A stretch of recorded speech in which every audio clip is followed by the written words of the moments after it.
The London Mayor Sadiq Khan has set up a new group to look at whether to decriminalise cannabis in the UK. But Home Secretary Priti Patel says he's wasting his time because he has no powers to legalise drugs.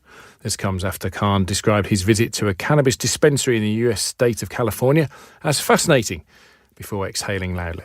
That bit I made up. Dr. Mikael Sodergren, Head of Imperial College Medical Cannabis Research Group and Managing Director of Sapphire Medical Cannabis Clinics, joins us on this. First of all, Mikael, I'll get into the kind of merits in a moment, but is Priti Patel right? Is it pointless, Sadiq Khan, starting this debate?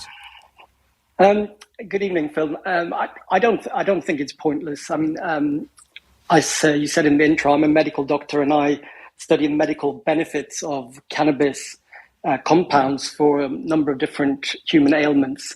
And I think that whilst we have legalized medicinal cannabis in this country since 2018, so doctors can prescribe it freely, there are still problems with patients accessing these medicines. And that's largely due to the fact that only a small fraction of patients are able to access them on the NHS. The rest of the patients will need to go down a private medical route, which has financial implications to them. And whilst the costs to patients have come down significantly since the law changed, there's still a financial barrier. And so what does that mean? That means that, one, we're creating health inequalities in that poorer people may not be able to access medical treatment that could potentially help them. And number two, in the same vein, we're criminalizing the poor who may end up medicating by accessing cannabis on the illicit market and thereby committing an illegal act.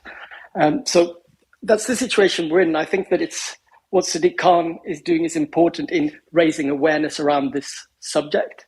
But of course, Priti Patel is right to change the law. That's nothing that Sadiq Khan can do on his own.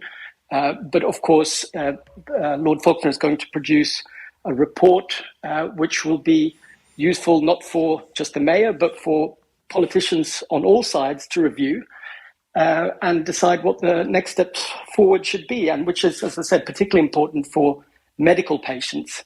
And just to add a final point. Just before, I don't want to run out of time with you. Zoom out for me and tell me, how do we compare with the rest of the world when it comes to sanctioning use of medical cannabis? Are we behind? I'd say we're sort of in the middle. So many countries have gone before us and have legal medical cannabis markets, such as United States, the majority of states, Canada. In Europe, Germany has a very big medical cannabis market where medicines are reimbursed by insurance companies, Australia, Israel, and so on. But many others have not. So I think we're somewhere in the middle and we're making good progress. But what we need to do is really to turbocharge this progress by focusing on the research elements. So establishing the clinical trials so that we can get the evidence and data to support the majority of these medicines being available for free on the NHS to all the people who may benefit from them. Thank you very much for your time. I'm very grateful to you, Dr. Mikael Sodergren, Head of Imperial College Medical Cannabis Research Group and Managing Director of Sapphire Medical Cannabis Clinics on Times Radio.